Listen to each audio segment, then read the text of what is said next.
Thank you for joining us for today's webinar, Navigating Non-Standard Latch and Other Misuse, Crash Testing and Field Data.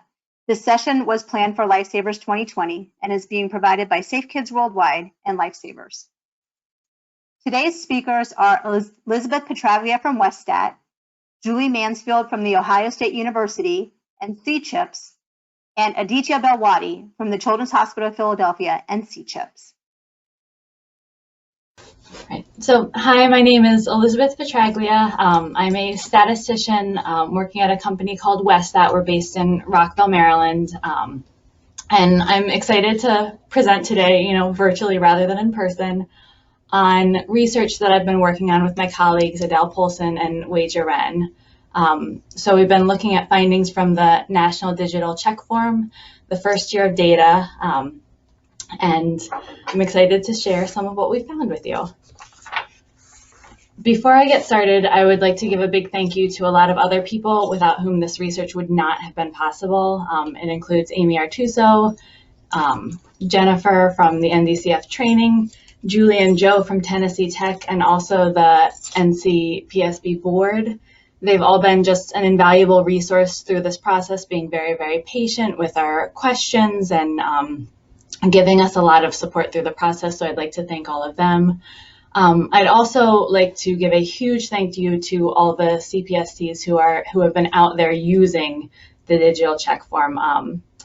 I'm not a tech myself, but I am certainly in awe of all the work that you do. I've seen my colleagues who are techs recording seat check info while wedged into some weird position in the backseat of a tiny car in the heat, in the cold, in the rain. So a huge thank you to all the techs who contributed to this and are really making all of this possible too.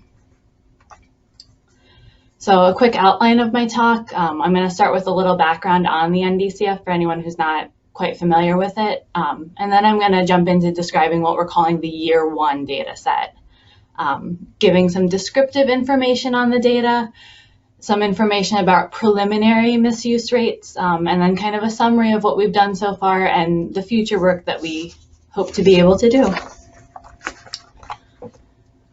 So first, for just a little background on the NDCF, there are about 43,000 certified techs in the US, and historically, all car seat checks have been documented using paper forms, which is great to have this data, but it can be very time consuming to extract data or trends from paper. If you have a stack of paper forms, there's no easy way to just look at that stack and see what the misuse rate was over like the past month, for example.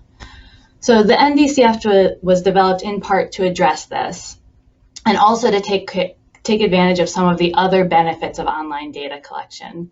So it's a free resource for all currently certified techs. There are web-based or mobile versions available, plus a backup paper form. So you can use the paper form. The apps are also designed to work even without internet access, and information can be uploaded later.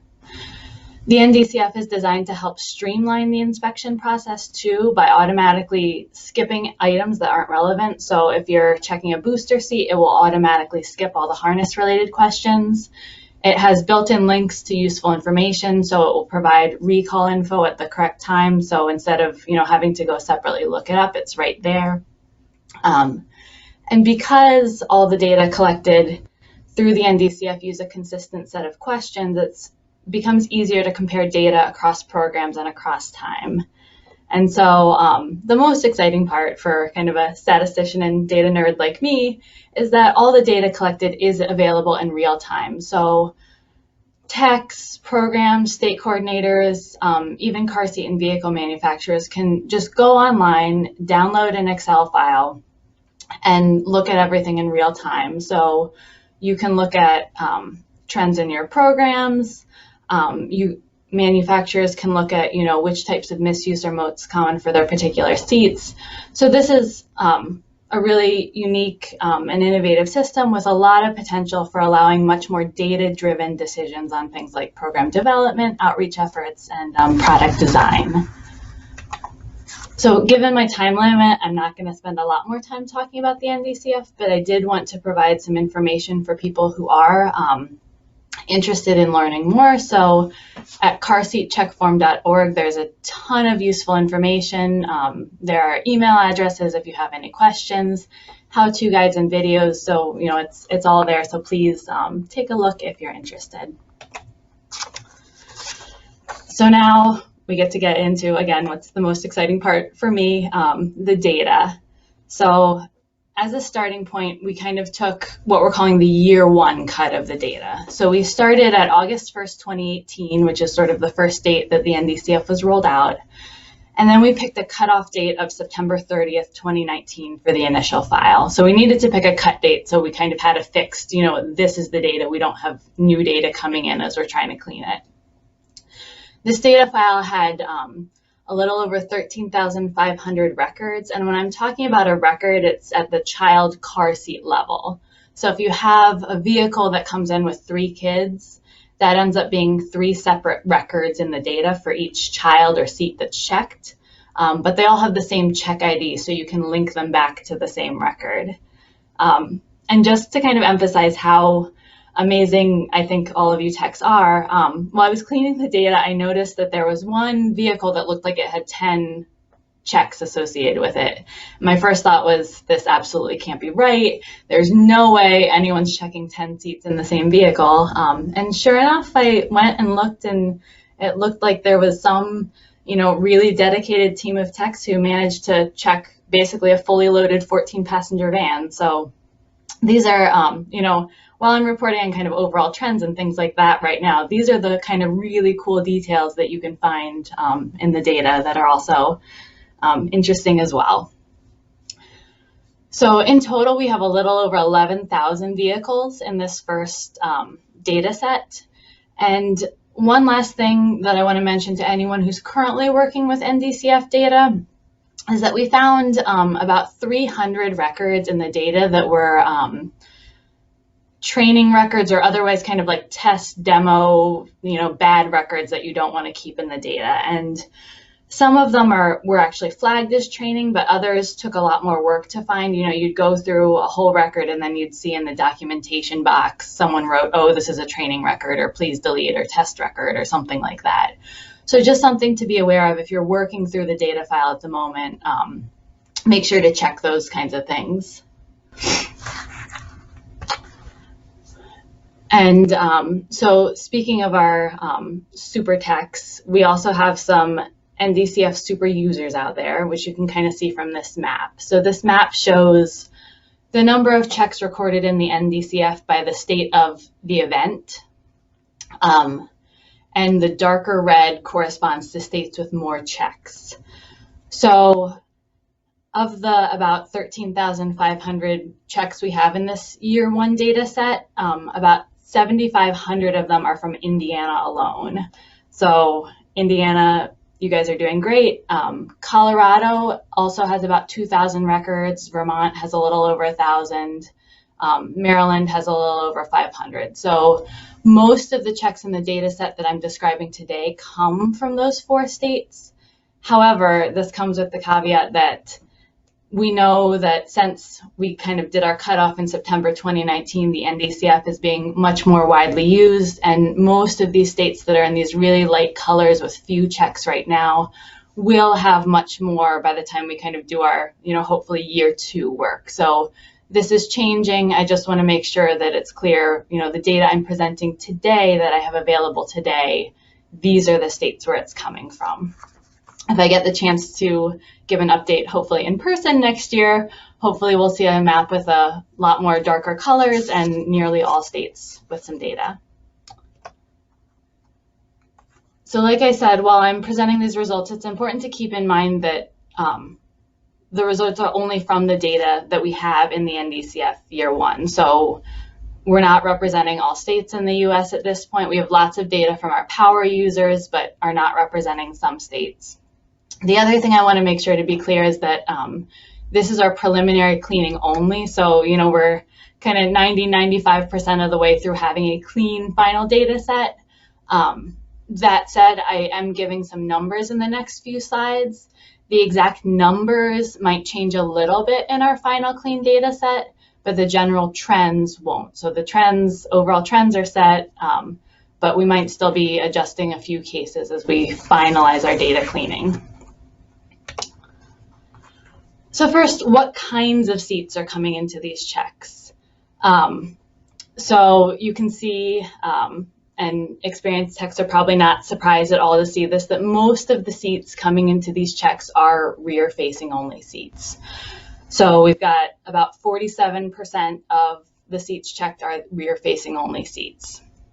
And then it drops off pretty dramatically when you're looking at, the boosters and the seat belts only for the older kids.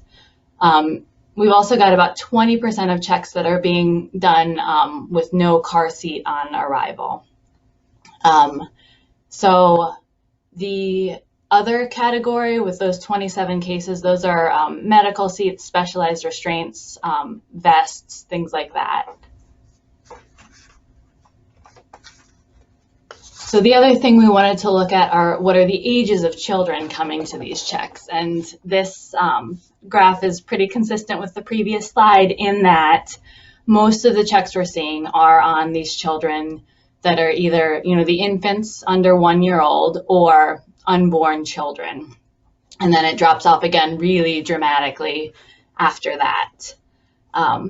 The other thing I was able to look at with this data is how often was the child present. And so you can see that the purple part of the bar, obviously unborn, no child available.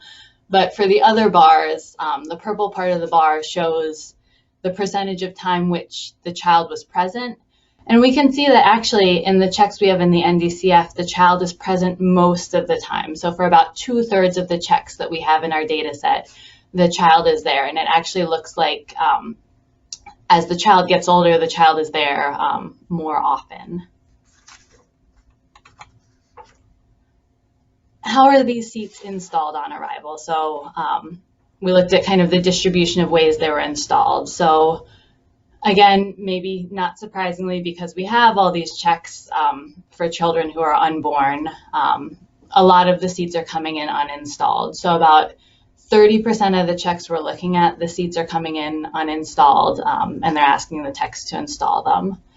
So for the other seats, we've got about 30% installed with the seat belt only, 31% installed with the lower anchors only. So again, like a pretty even split there.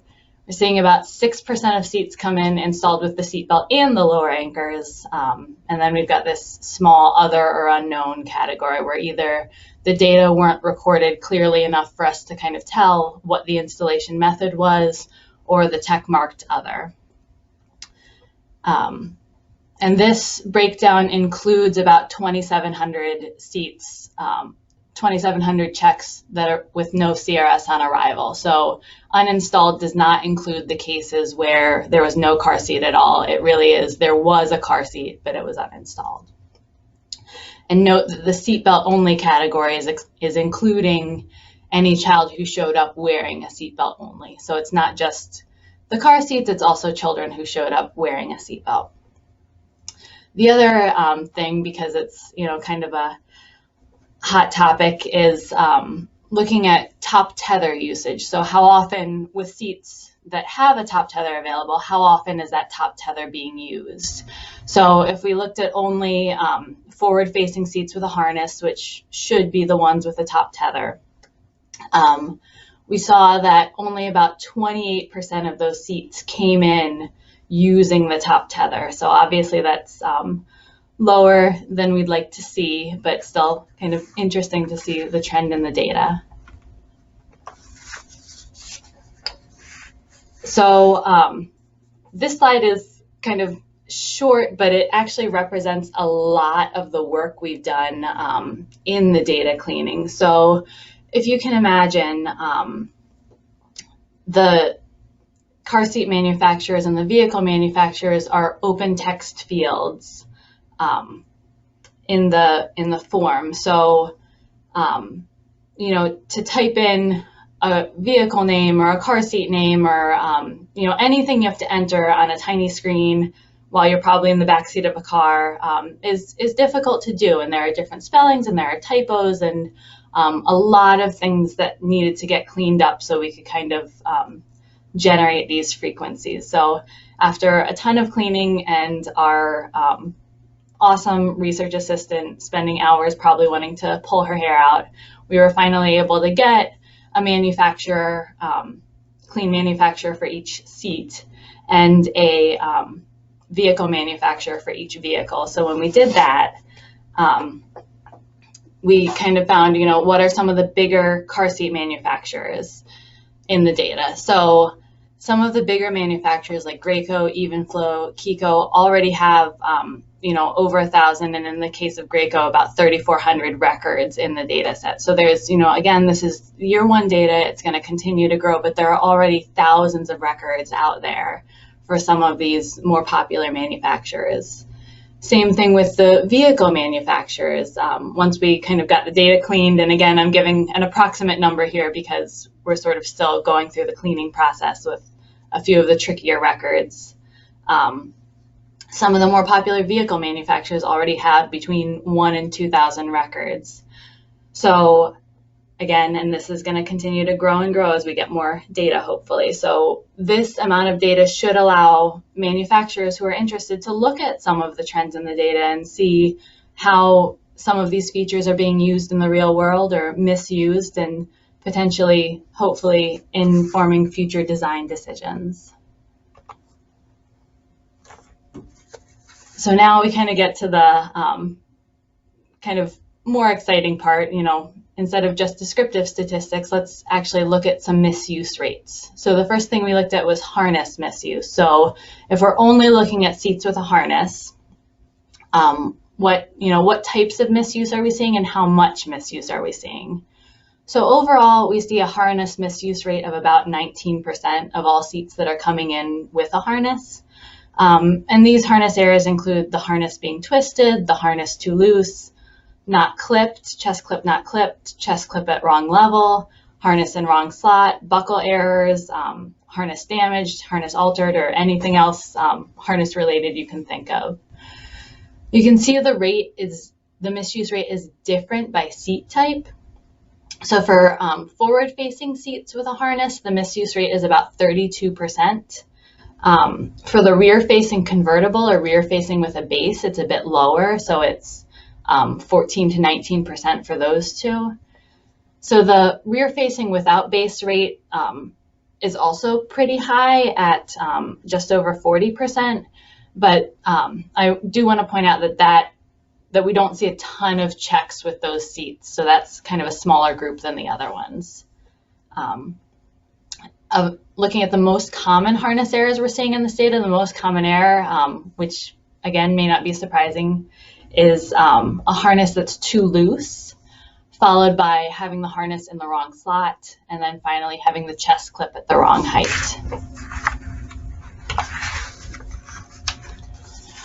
So now we're going to switch to looking at installation errors. So specifically installing a car seat using the seat belt. So this excludes children who come in just wearing a seat belt because it's not an installation. So we're only looking at seats being installed with the seat belt. So when a seat belt was used for installation, the misuse rate was nearly 60%. So the misuse rates were lower with boosters. So if you look at the belt positioning booster bar, it's second from the left. You can see it's about 41%. And these are mostly routing and fit errors. So the other, you can see the trend in the other seats is pretty high, 60% or above. So the most common errors we see with the seatbelt installation is, again, just that the seatbelt is too loose. We also see a lot of retractor errors. So that's either the retractor being engaged when it shouldn't be or not being engaged when it should. And then also we see this group of seats that are installed with the seatbelt and the lower anchors.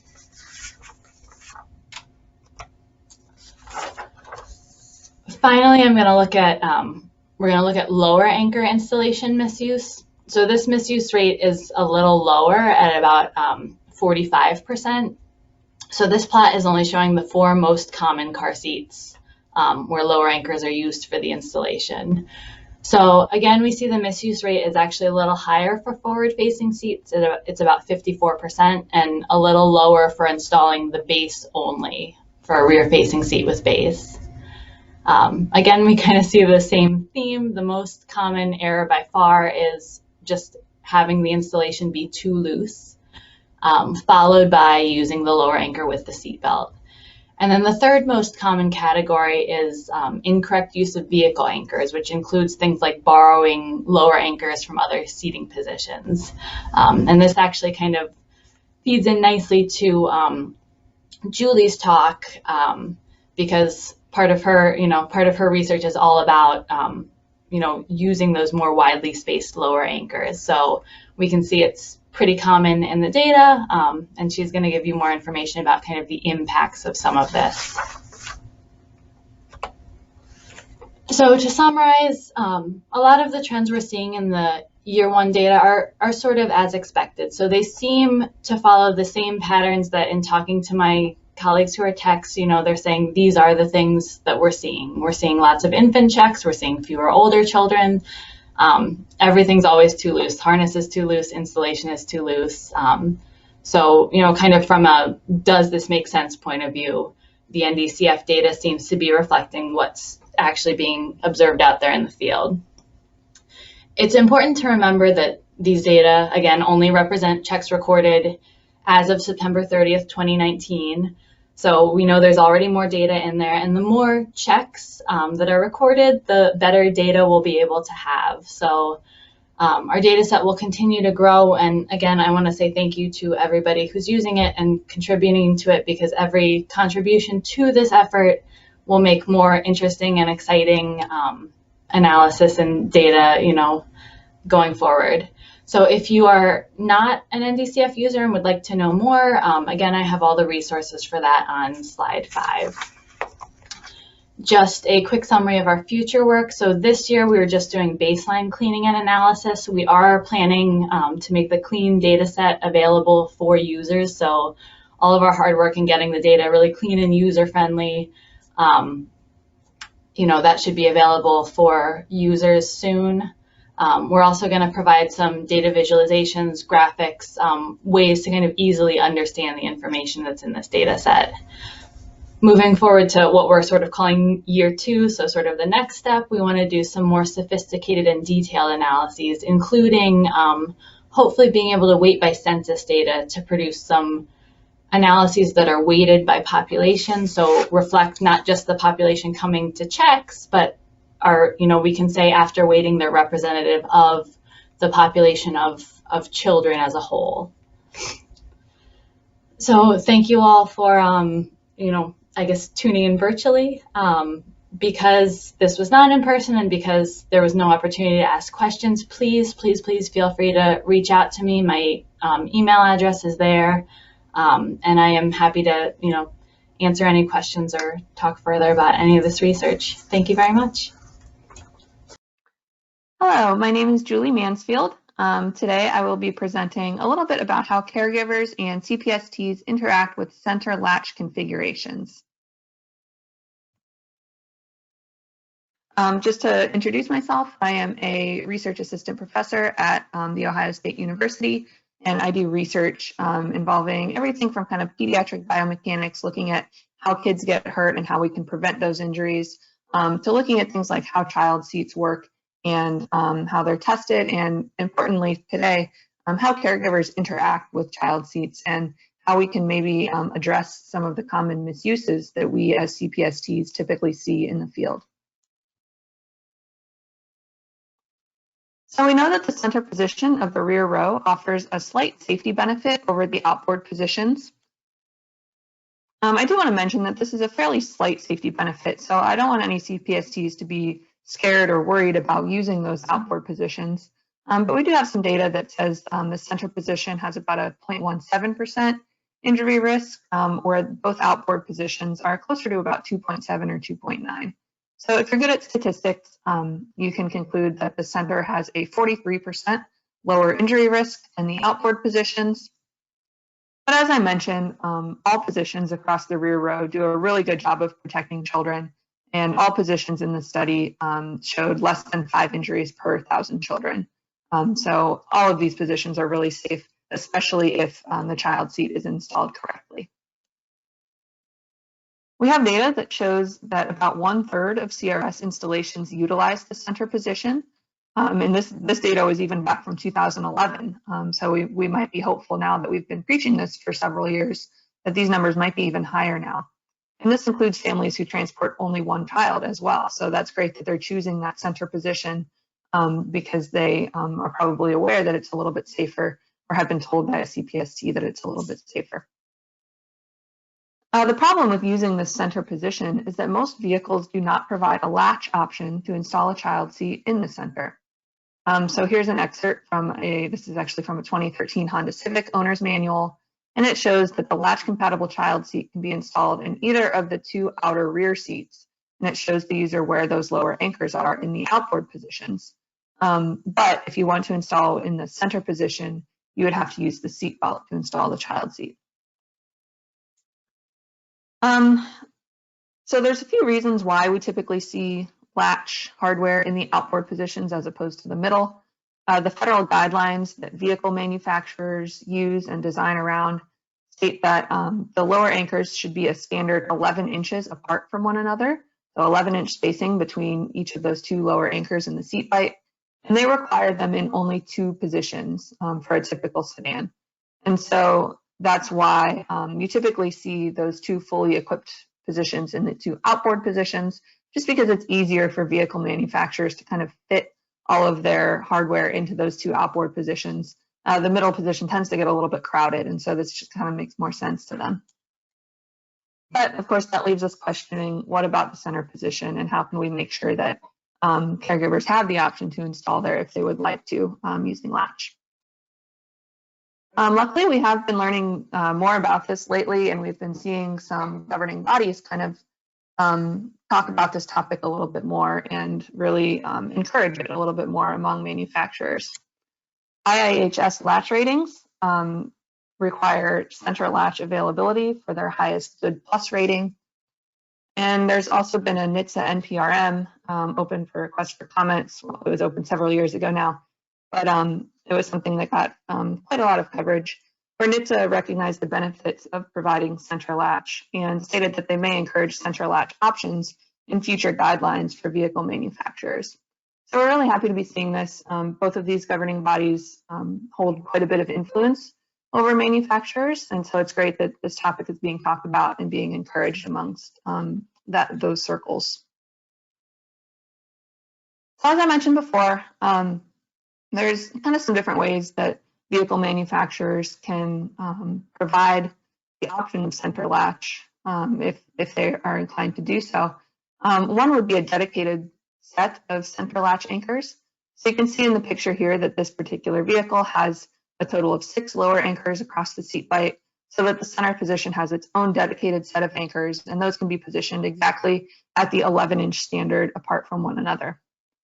This is a great solution if the vehicle manufacturer is able to do it, but it requires quite a bit of hardware to be inserted into that vehicle seat bight, and sometimes there's just not enough space to do that because you've got seat belts there, you've got kind of the hinges there. You can see like the center and the outboard positions in this vehicle look like they fold down. And so you've got just kind of a lot of hardware in that area already. And so sometimes it's a little bit difficult to design a dedicated set of lower anchors in the center position. So the alternative that is quite attractive to vehicle manufacturers is to allow CRS installations to borrow the existing outboard anchors to create what is called a simulated center latch position. And this is the terminology used by NHTSA in their NPRM. So we call it borrowing. We don't call it sharing, because technically sharing implies that you can connect 2 lower anchors to the same, or 2 connectors to the same lower anchor, which is not true. But if you're not using those anchors for anything else, you can borrow those anchors to attach one connector to each one and create what is called a simulated center latch position. So this is great for vehicle manufacturers because they don't have to add any new hardware. They don't have to change their vehicle design at all. They can just say, if they want to, okay, users are allowed to use these two existing anchors for the center position. The problem is that these two lower anchors tend to be spaced further apart than the 11-inch standard. This is true even in some of the smallest vehicles that we looked at. The lower anchors are typically further apart than the 11-inch standard. So like I mentioned, some CRS and vehicle manufacturers allow this type of installation and others do not. So we as CPSTs know that it's really important to look at the instructions to make sure that this type of installation is allowed by both the CRS manufacturer and the vehicle manufacturer before we would ever recommend a caregiver to use it. So our hypothesis for this study is looking at how caregivers might be able to use this position if they are allowed to. So our hypothesis was that when the anchors are spaced further apart from one another, they might be more difficult for caregivers to use because they create less vertical tension to pull the CRS into the seat cushion. So if you take a look at what we would consider standard spacing on the picture on the left, you can see that that lower anchor kind of travels down directly on the side of that CRS. It's kind of hugging the side of the CRS, and the angle of that strap is really pulling the CRS straight down into the vehicle seat. The alternative on the right, where we have the anchors spaced more widely apart, you can see that the lower anchor strap kind of angles away from the CRS. There's quite a bit of space between the side of the CRS and that strap. And you can kind of envision if we try to do the 1-inch test and if we kind of shake that CRS side to side laterally, we can kind of envision how that belt angle might allow the CRS to move a little bit more freely. And so the strap just doesn't hug the side of the CRS quite as much. And so that was our hypothesis, that with this wider spacing, you change the angle of that lower anchor strap. And we wanted to see, are caregivers able to get it tight enough to still feel secure, even though that angle is a little bit more wide and a little bit kind of less hugging the side of the CRS. So the goals of this study were to determine whether non-expert volunteers can produce adequate tension on wider than standard lower anchor configuration. And then we wanted to make sure that we as researchers truly understood what adequate tension was. So does the tension that you need vary with respect to the lower anchor spacing? Do you actually need to get the CRS in there tighter when the anchors are spaced more widely apart? Or is it kind of the same tension required to pass the 1-inch test regardless of the lower anchor spacing? I want to pause for a moment right here and mention that the usability of these seating positions is very important, because we know that misused child seats are not as effective as a properly installed one. But we also need to make sure from a crash testing perspective that these positions are safe before any manufacturer would ever allow them to be used. So of course manufacturers do a lot of their own crash testing and kind of figured this out for their own products, and we of course always defer to the manufacturers to do that. But we did also do a concurrent study with the one that I'm presenting today. That one was conducted by Dr. Aditya Balwadi, and he performed a whole bunch of crash testing looking at the performance of CRSs installed in these wider than standard center lower anchor positions. And he is presenting those results as part of the Lifesavers conference. So I encourage you, if this topic interests you, to look up his recorded webinar and take a look at what some of the crash testing outcomes were for some of the same scenarios that we're going to be looking at here in this volunteer study today. So for our volunteer study, we had adult volunteers work with 3 different types of CRS models. We used the Even Flow Embrace as our infant seat representative, and then the Even Flow Sure Ride is a convertible seat. And we had some volunteers install it rear facing and some volunteers install it forward facing. And we chose these models because they fit comfortably in the standard 11-inch spacing configuration. So to do our study, we kind of had to build our own vehicle. And it looks a little bit funny sitting here in our conference room, but I'll explain why in a minute. We had to kind of build our own vehicle rather than having volunteers try to install in a real vehicle. So if we kind of look around the back of this fixture here, you can see this metal bar that goes across kind of behind the seat bite. On that metal bar, we installed a 6-axis load cell. So this is a sensor that can measure force and tension. And here's another look at it. So the round part is the sensor. And then kind of that flat part is what actually goes in between the seat cushions. And then what should look familiar to all of you is a lower anchor that we welded onto the front of that kind of spacer part. So what we end up getting here is a lower anchor that can measure exactly how tightly a lower anchor strap is installed on it. So users would just kind of connect their lower anchor connector as usual to that lower anchor welded onto the load cell. And then when they tighten the strap, we can see exactly how tight they're tightening it. So it looked a little bit funny from the back, but from the front, you can see that those lower anchors are protruding through the seat plate as usual. We purposely designed them to kind of stick out and be quite visible. We didn't want users to get confused about where the lower anchors are because that wasn't really the purpose of the study. So you can see them here. They are currently positioned at the standard 11-inch spacing in the center position, but then of course we can move our lower anchor around, and that was kind of another one of the benefits of building our own vehicle. And so we could set them at 4 different spacing increments. We looked at 11 inches, which is kind of the standard baseline. And then we also moved them to 15 inches, 15 inches, 19 inches, and 23 inches apart from one another. So here's a photo looking at those anchors in kind of the widest position that we studied, which was 23 inches. So over double what the standard is for our widest condition. And it looks a little bit silly on this vehicle seat, but we do actually see vehicles with spacing this far apart, oftentimes like pickup trucks and things like that. And we use the literature and we use different surveys of lots of different vehicles in the sources that you see cited there to determine what spacing increments to include in this study. So these are all realistic and they're all things that we do see in the modern vehicle fleet. So for our study design, we recruited a total of 30 non-expert volunteers. So we said, come on in if you're an adult. If you have car seat experience, that's great. If you don't have car seat experience, that's fine too. And we just want to watch and see how you install car seats in these different configurations. So we recruited 30 people. Each subject was assigned to 1 CRS. So from those 3 models I showed before, they were assigned to either the infant seat, the convertible and rear-facing mode, or the convertible and forward-facing mode.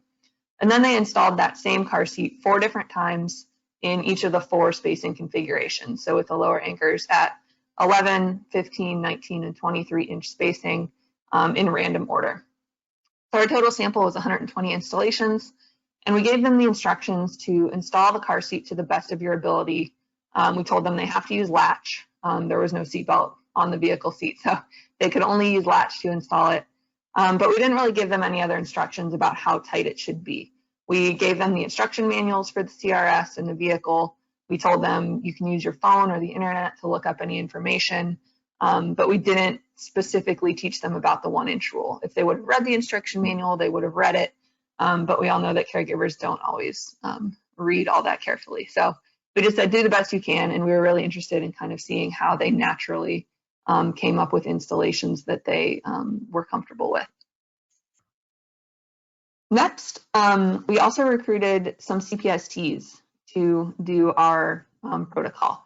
So once we started looking at this data from the non-experts, we kind of realized like, well, some people are installing it really tightly, some people are installing it pretty loosely, but like how tight is tight enough? Like where do we put the cutoff point between saying this person passed and had good tension or this person failed and was not tight enough? Kind of where is that cutoff, and does it change based on the type of car seat or based on the lower anchor spacing? And so we thought, well, you know, technically 1 CPST is trained to do that, but we might as well recruit a whole bunch. You know, more data is always good, and we can kind of get a consensus amongst a group of CPSTs as to how tight is tight enough. So we recruited 6. We made each of the CPSTs install all 3 of the CRSs because they're experts, so they can handle it. And they did that in all 4 configurations. So they did 12 installations apiece for a total of 72 installations. We instructed the CPSTs to install the CRS so that it just passes the 1-inch rule. So we reminded them that the 1-inch rule at the time in the CPST handbook was worded that the base or car seat should not move side to side or front to back more than 1 inch when tested at the belt path. And so we reminded them of the verbiage that they had already learned in class, and we wanted them to install the seat so that it was exactly at that threshold between pass and fail. We all know that, most of us tighten it far beyond that 1-inch rule. It's not moving at all for most of us in that seat, which is great, which is fine. But we kind of wanted to understand exactly what that pass-fail threshold was. So we wanted that installed exactly at the 1-inch rule. So a lot of CPSTs kind of tightened the strap a little bit, shook it side to side, tightened a little more, shook it, tightened a little more, until they felt like it was just moving slightly less than 1 inch. And then we, of course, recorded that tension in our load cell. So looking at the subjects that we recruited, like I said, we had 30 non-experts. The average age was about 35 years old. We ended up with 18 females and 12 males. And 18 of our subjects had experience installing CRS, and 12 had never installed a CRS before. Our CPSTs were about the same age, about 34 years on average. We ended up with 6 females and 0 males, just kind of how it worked out. So women carried the team this time. Hooray for that. And we actually had quite experienced CPSTs. So 5 out of our 6 were actually instructors, which is great. So they really had a very, quite a bit of experience under their belts. Let's jump into the results. I'm going to walk you through this first graph because it can be a little bit confusing, but I've got a bunch in this format. So right now we're looking at results just from the infant base. So we're not looking at the convertible yet, but just how people installed the infant base. 10 of our non-expert general subjects were assigned to the infant base. So we have 10 subjects represented on this graph. On the vertical axis is the resultant force. So this is how tightly they installed it, measured from our load cell that we put in the lower anchor hardware. So higher on that chart means that they installed with more tension, with more force, and got that strap tighter. Lower would mean a looser installation. And then across the horizontal axis, you see our 4 different lower anchor spacing conditions. So the first column is our standard baseline 11-inch spacing. So that's kind of a standard lower anchor configuration. And then we get slightly wider at the 15 inches, and 19 inches, and 23 inches at our widest condition. So each black dot on the chart represents one person's results. And then the green diamonds represent the averages. So the widest part, the fattest part of that diamond represents the average for that group. So you can see, surprisingly, that the 11-inch spacing, the standard baseline spacing, actually resulted in the loosest installations. So people tended to install the infant base the most loosely with the standard lower anchor spacing. You can see when we move up to 15-inch spacing, we actually had significantly higher tension. And the little red star on top indicates that that's a statistically significant difference. So in this case, people were able to install the infant base more tightly at 15 inches compared to 11 inches. And then as we move across, 19 inches is slightly lower, 23 kind of jumps up again, and again, the 23 is significantly tighter than the standard 11-inch spacing. Next, let's move on to the CPSTs. So again, we had 6 subjects represented here. And this trend is a little bit more what we expected to see, I think. So you can see that the diamonds kind of increase as we go across in spacing. So the CPSTs felt that the standard 11-inch spacing, you need about an average of maybe 75 newtons to create a tight, acceptable installation there. They felt that you needed a little bit more tension for the base to feel tight enough in the 15-inch spacing, a little more in the 19-inch spacing, and then you needed the most tension for the installation to feel tight when the lower anchors were 23 inches apart from one another. So we see a nice even trend there, which I think is kind of what we expected to see based on our hypothesis. One thing I want to point out with the CPST data is that it's very, there's a lot of variation between our CPSTs. So if you look at just one column, for example, just looking at the 11-inch spacing column, You can see that one CPST felt that 40 newtons was enough force to create a tight installation, while another CPST thought that you needed almost 120 newtons before they felt that that installation passed the 1-inch test.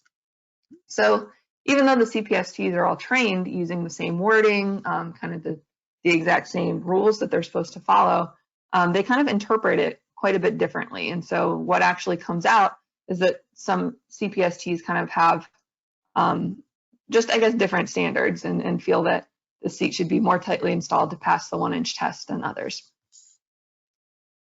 Moving on to our rear-facing convertible, we see that our general subjects don't really follow a trend this time. You see that the averages are statistically not different at all across the different spacing conditions. They installed on an average of right around 50 newtons, regardless of lower anchor spacing condition with the rear-facing convertible. And for our CPSTs, very similar trend over here. They installed more tightly on average, up around 80 newtons, but again, there's no significant differences with respect to lower anchor spacing. For our forward-facing convertible, in terms of averages, the general subjects didn't have significant differences in averages. You do see a more significant spread here. So some of our subjects installed very, very tightly, up around 200 newtons or more. These subjects were able to really kind of put their knee in the convertible in the forward-facing mode, and they really kind of leveraged their body weight to get those straps very, very tight. The CPSTs were a little bit more clustered together, but again, no significant differences between lower anchor spacing. So they said it doesn't matter, how wide those anchors are for a forward-facing convertible. You still need about the same amount of tension to pass the 1-inch test regardless. So kind of combining all of these results, we wanted to ask, how many of our subjects actually passed each of these conditions and how many failed when we compared to the CPST averages. So for each of these people, we just said, okay, if you installed the infant base at 11 inches, was it above or below the CPST average in terms of pass or fail? And we found that this might not surprise us as CPSTs, we have experience in this, but we found that most of the non-experts failed in terms of getting their car seats tight enough. So everything in red was a fail and everything in green was a pass. We do notice that the forward-facing convertible had slightly higher pass rates compared to the rear-facing or infant base. Again, this is because caregivers were able to kind of leverage their body weight into the seat to really get it nice and snug. But going back to our research question, we can see that passing the 1-inch test does not appear to depend on anchor spacing variations. So there's no specific lower anchor spacing that was better or worse across these 3 different CRSs that we saw. So the data definitely tells one story, which is very important, but we also wanted to get kind of qualitative feedback from each of the subjects that we recruited. So we asked them to kind of describe any difficulties and or positive aspects of the installations as they completed. And these were just kind of open responses, so they could say whatever they wanted. 14 out of 30 subjects kind of confirmed our hypothesis and said that the wider spacing was more difficult to tighten. They said the CRS seemed to have more movement, it seemed to be less secure, it seemed to be less stable, or it didn't seem safe. So they kind of noticed that when those lower anchors were further apart, the straps didn't like hug the side of the CRS quite as much, and it just seemed a little bit less secure, and it was more difficult to really make it feel nice and tight in there.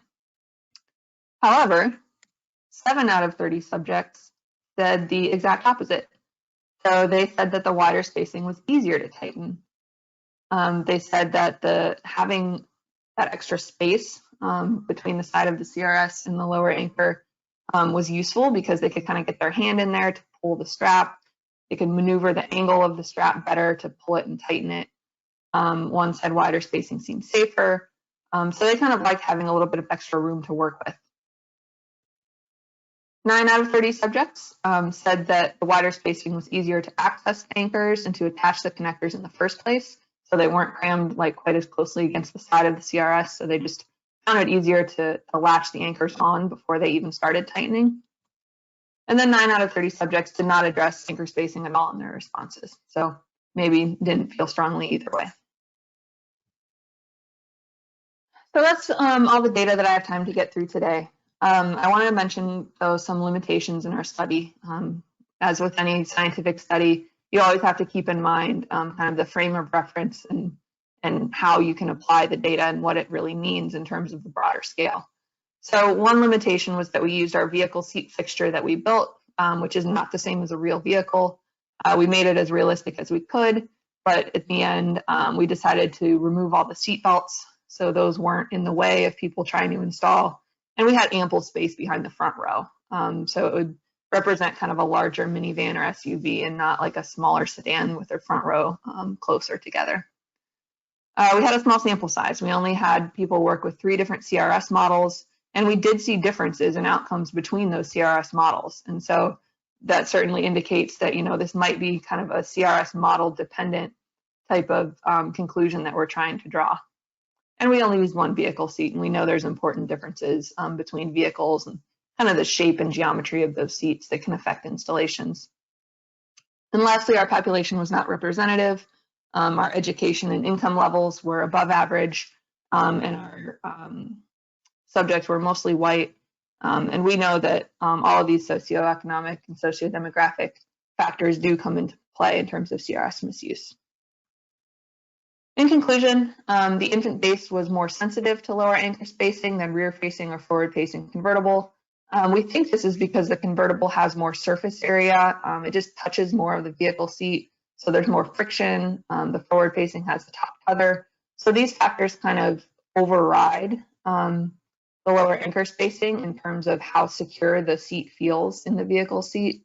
And so we think that's why the infant base was a little bit more sensitive to spacing than the convertible. Most subjects did not produce adequate tension regardless of lower anchor spacing. And interestingly, high variation in CPST data indicates that the 1-inch rule is quite subjective, even among experts. And like I said, I don't think this is a safety issue. I think when all of us are curbside, we're all teaching and instructing beyond that 1-inch rule. So I don't think any kids are in danger because of this subjectivity, but it has interesting implications for research because we as researchers like to say, you know, this is a pass, this is a fail, and compare the different numbers of each. But if different CPSTs have different kind of standards as to what they consider pass versus fail, that has interesting implications for how we are kind of categorizing this data that we're looking at. So from these data, wider lower anchor spacing does not appear to affect the quality of CRS installation. However, these results should definitely be considered in tandem with the dynamic test results. And we all know that we always need to follow the manufacturer's instructions. So we have shared these data with the manufacturers in our funding group called C-CHIPS. And we say, you know, here's the data that we came up with. And of course, it's the manufacturer's decision to decide whether or not they want to allow their products to be installed using these different lower anchor configurations. I'd like to acknowledge C-CHIPS, the Center for Injury Prevention Studies. All of the logos that you see there are companies who were involved at the time of the study, so very big thank you to them. Thank you especially to the mentors who contributed their time and expertise and resources to this project. There are some references. Thank you for joining this recording. I hope you learned something, and you can feel free to contact me anytime with questions. Thank you. Right. Thank you for joining today's webinar. My name is Aditya Balwadi, and I'll be talking about child seats installed in rear center seating positions across a range of lower latch anchor spacing. First of all, I want to thank my co-authors, Nat Duong, Evan Bisri, Jalaj Maheshwari, and Seth Fine for their efforts and time on this project. And more specifically, also want to thank our C-CHIPS members for their insights and support through the course of this particular project. So what is the problem that we're trying to solve? We're all very familiar with the recommendations of the rear center seating position. You know, statistically, historically, we've always seen that there is a reduced risk of injury amongst younger children especially in child seats installed with the lower latch as compared to installing child seats with a 3-point lap shoulder belt.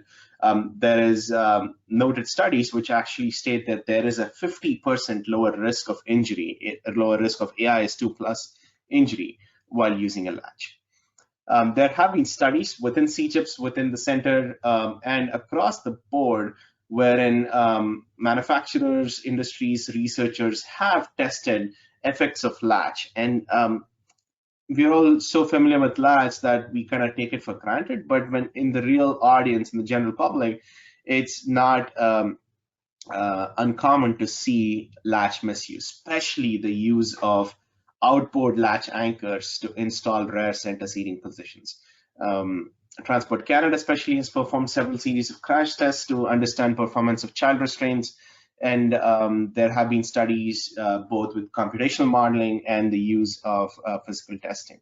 But we've never really explored the misuse condition, or what we typically call as borrowing. So let me paint you a picture. That is, if you have a rear center seated child seat, and for some reason, either the manufacturer, the vehicle manufacturer, or the child seat manufacturer does not allow rear center installation. It could be a couple of different combinations, because there is a center hump in the vehicle, the seat curvature is different. Usually it's one of these two conditions. What manufacturers recommend is not always taken at face value. So parents, installers, invariably put their child seats in the rear center, try to attach it with a lower anchor. It's not there, they borrow. So they borrow anchors from the outboard seating positions, the inboard side of anchor. So what that would do to the latch spacing itself, now instead of going in at 11 inches or 280 millimeters, now you are combining it with a cross anchor loading, which is a weird angle that goes through. So that's the problem physically. So in terms of the dilemma that we have as a researcher, as a manufacturer, child seat industry, is either the child seat maker does not, or the vehicle maker, or a combination of that. But we recommend rear-centered latch installations. So it's this weird dilemma that parents and caregivers have to go through. Do I install? Do I not? Do I borrow? Is it okay? And that's the big problem that we are trying to understand with this project, is can we systematically evaluate the response of the dummy, in this case, a Q3 or a 3-year-old child's ATD or anthropomorphic test device installed in rear-facing and forward-facing child seats with lower latch anchors across a space of lower latch anchor spacing in the rear center's position. So simulating the borrowing effect. So in this project, we did a series of combinations of lower latch anchor spacing and selections of child seats. Then we combined that with sled testing using the Q3 ATD. And then we also did additional finite element or computational modeling simulations. I'm not going to be presenting the modeling piece as part of this webinar, but if there's any questions or interest, please feel free to contact me. So we looked at a broad survey of vehicles in the US fleet for the last 2 decades and try to understand what is the varying combinations of lower latch anchor spacing. The standard, which is dictated by FMVSS 225, and few others specified the nominal spacing between these anchors to be at 11 inches. However, when you start borrowing, or when you look at other vehicles, rear center seating positions, they can go all the way up to 23 inches. So there is a variability between 11 and 23 inches. So we kind of took a step back and said, maybe it's not prudent to simulate every anchor spacing, and it's almost impossible to simulate everything in a physical test. But let's pick the top 3. 11 inches, obviously, because that's the standard. But then we spaced it out every 4 inches apart. So if you look at the blue box here, that's your 213 test bench or your vehicle seat back. And then the green box is your child seat, rear facing, forward facing, or a combination seat installed. And those arrows tell you the actual direction or vector of where your latch anchors would go in. So if you install it with 11 inch spacing, it would go right straight in your red arrows.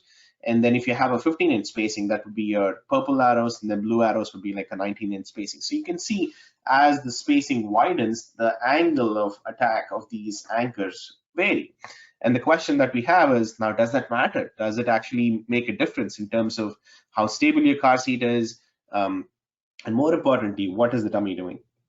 So we looked at three major child seats with inputs from the manufacturers.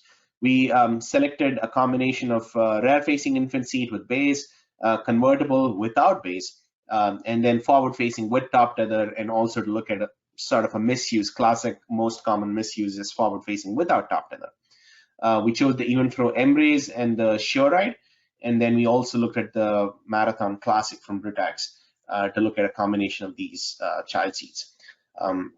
So the latch anchors, widths also varied. We measured the latch anchor width at the child seat because we know what it is at the vehicle side, which is 11 inches, but not always does that reflect the anchor widths at the child seat. So for example, in this case, it went all the way from 8.5 to about 12 inches. So some variability there.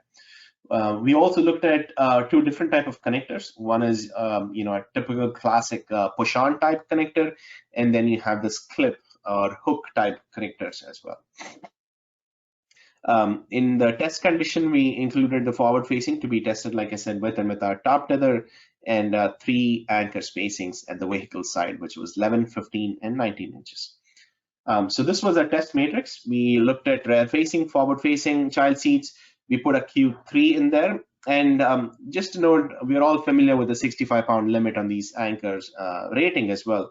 So going back to these child seats, we made sure that the child seats that we chose was within a certain weight limit. In this case, the heaviest was about 20 pounds, because combination of child seat plus the dummy should not exceed 65 pounds.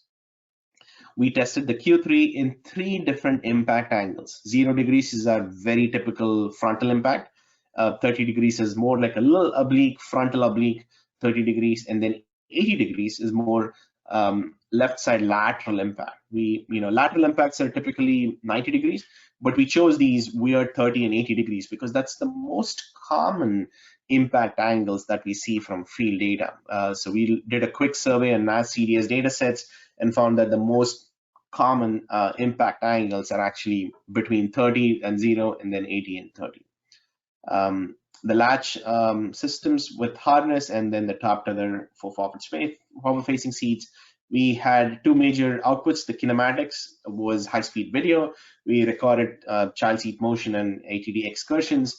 And then we also had a slew of dummy output numbers, which was lower anchor loads, seatbelt loads, and head accelerations, chest and pelvic loads.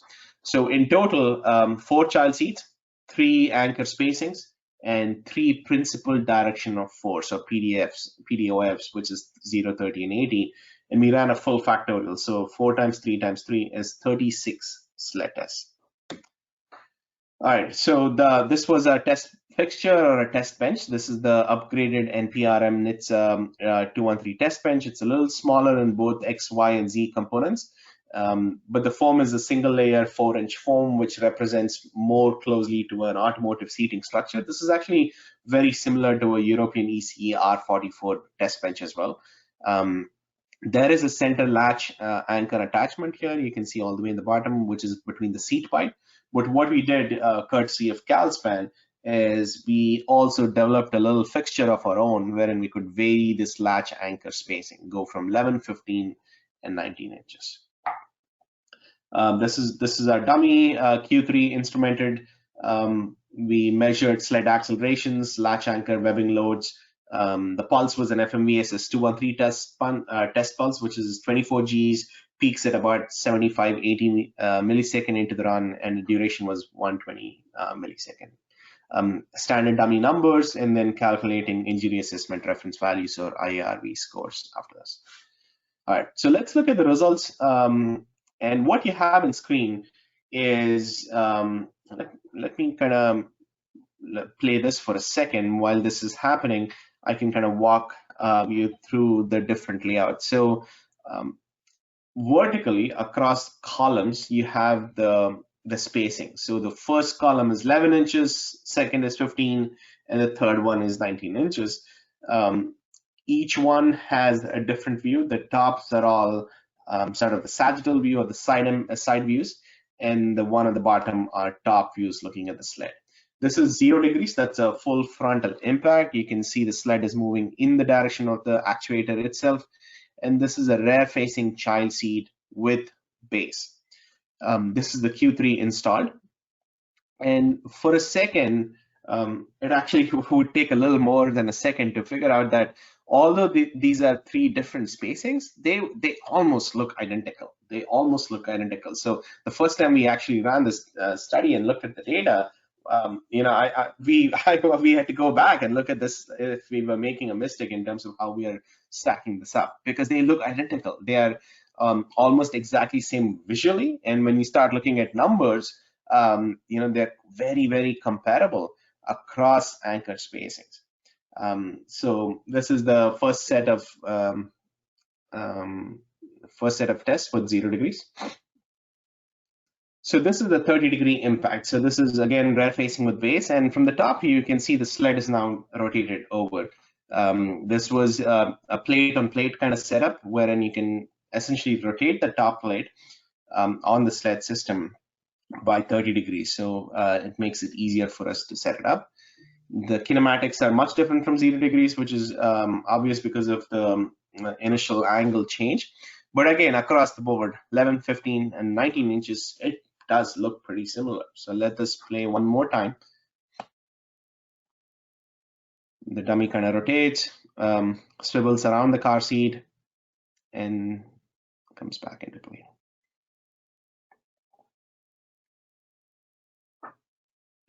All right, let's look at the next one, which is essentially an 80-degree impact. Again, you can see the sled is now completely turned over. It's facing the side of the setup. Why these other 2 are not playing here? Let's see if I can play this.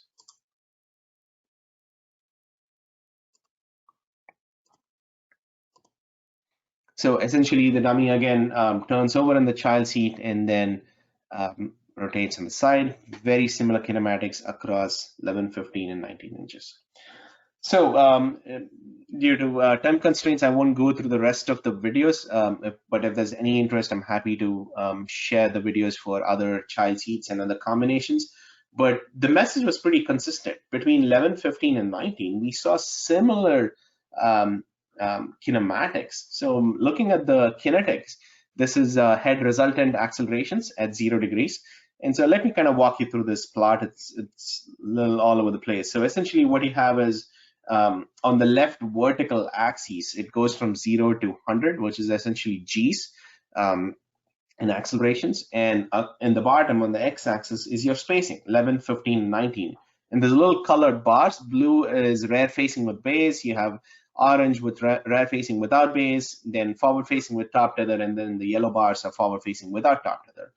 We did a polynomial fit just to understand the trend across these. So when you look at this plot, if you compare the bars of the same color, so let's look at the blue bars, which is essentially the rear facing with base. So 11 inches, it's roughly at about 90, 92 Gs, then it drops to about 85 Gs for 15 inches, 19 inches, it's probably hovering around 85 Gs. Let's look at the orange bar, it's around 68 Gs across the board. Then when you come down to the grayish bars, which is the forward facing with top tether, you're looking at about close to 60 in the first case, frontal impacts. Then as you go towards side impacts, it kind of drops again. And then finally forward facing without top tether, very similar across the board. So if you kind of trace the shape of these lines now, the horizontal polynomial dotted lines, you can see the trend is not increasing.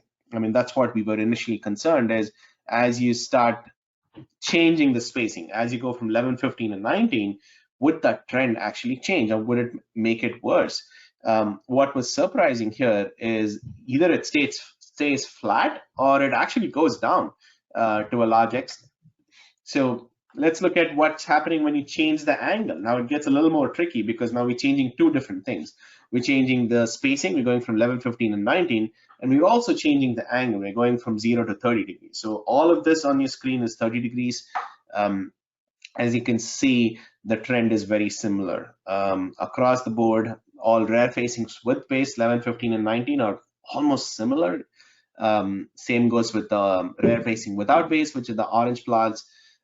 Slight variability when you have forward facing with top tether, but again, across the board, they're very, very similar in angles. Now, when we jump to 80 degrees, again, you have a very similar trend. This is even more, there's a huge contrast here because pretty much flat across, but when you kind of jump to forward facing without top tether, which is, classical misuse, you see as you go wider, it actually, the G's go down by almost 50%. So, frontal impact at 11 inches, at side impact at 11 inches, this is an 80-degree impact, you're looking at close to 110 G's. And now when you're at 19 inches of spacing, you are at close to 55 G's. So we kind of paused on this plot and started thinking like, hey, what's happening here? So is it better if you go wider? Was sort of the conclusion. And the more we looked at this data, and we have other test configurations and combinations of child seats and FE modeling data, we found that inside impact, especially in a 80-degree case in this particular test condition, because we didn't test every single angle. In this particular case, a classic 80-degree impact, as you go wider, the seat becomes more stable. So think about this. If you go camping, if you pitch a tent, you would want to pitch your tent as wide as possible, right? Especially the anchors. For a crosswind or a shear wind, you want to get it as stable as possible. So that's exactly what's happening is as your anchor spacing goes outboard from 11, 15, and 19 inches, the wider it is, the more stable your seat is becoming in a side impact condition, which is a very interesting result. So because in the field, the most common misuse is borrowing of anchors. So that does not mean that you shouldn't put in anchors, but if there are no anchors, it's probably okay to borrow. So in general, some of the kinetic observations, visually, we found that overall HIC or head injury criteria, HR is head resultant, CR is chest resultant, and NIJ is neck injury values were all well within injury assessment reference values for FMVSS 213 across all child seats, across all principal directions of force. Anchor widths of 19 inches, like I said, performed better in side impacts. Most hicks were not significant. The reason is they were very similarly spaced and similarly set up. But like I said, as you go wider, it gets more stable. Some of the other things that we did look into is the test bench itself, that we used a test bench and not a vehicle bench. That is one limitation. Future studies could definitely include other vehicle seats, but the new bench that we have is a lot more realistic than the older bench, which was a lot more softer, which would create more sort of rotation. Belt routing CRSs are different. In general, convertible seats in rear facing would have shown to rotate less in general, but again, we tested only 3 variations of seats. So there is definitely a need to evaluate other seats and other modes of impact as well. In terms of rebound, we did see slightly greater rebound in rear facing and rear facing convertible and frontal. So essentially 19, 15, and 11 inches. So if you compare 19 versus 11, we didn't find that to be statistically significant. Forward facing with and without top tether behaved similarly across anchor widths and PDOFs. It's not that we don't want people to use top tether. We definitely, it's always essential to use the top tether. It prevents excursions. In frontal impacts and side impacts, especially with this particular test combination, we didn't see any difference in some of these side impact cases. When PDF changed, they were similar in rebounds across the board. So how is this relevant? Again, we always ask ourselves as researchers, we tell people rear center seating with latch is the best place to put your child. Statistically significant, we're all familiar that there's a lot more crush area or room in a frontal impact and a side impact. It's spaced out.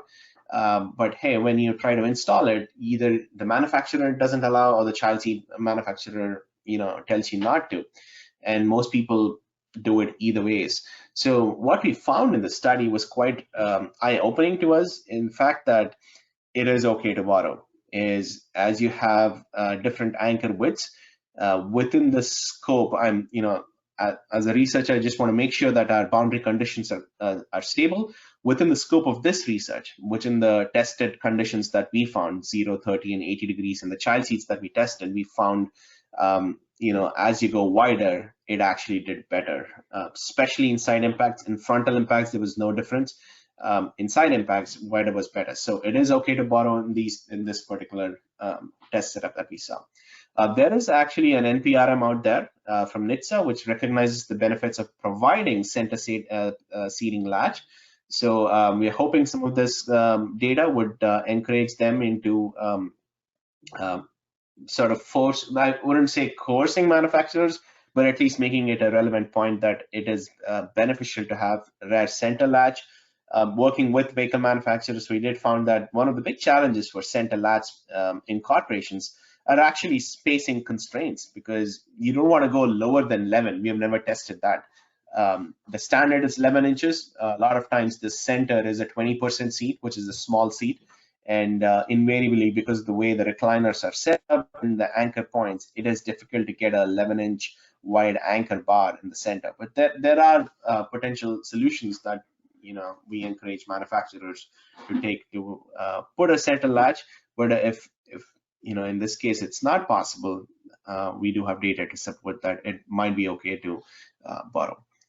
Again, huge thanks and support to all the mentors and members, current and past members of the Center for Child Injury Prevention Studies. Their inputs, insights, plays a huge role in making sure studies are very relevant to the industry and the consumers. So with that, I will close my session and thank you. If there are any questions, I'll be happy to take them via email, I guess. Thank you.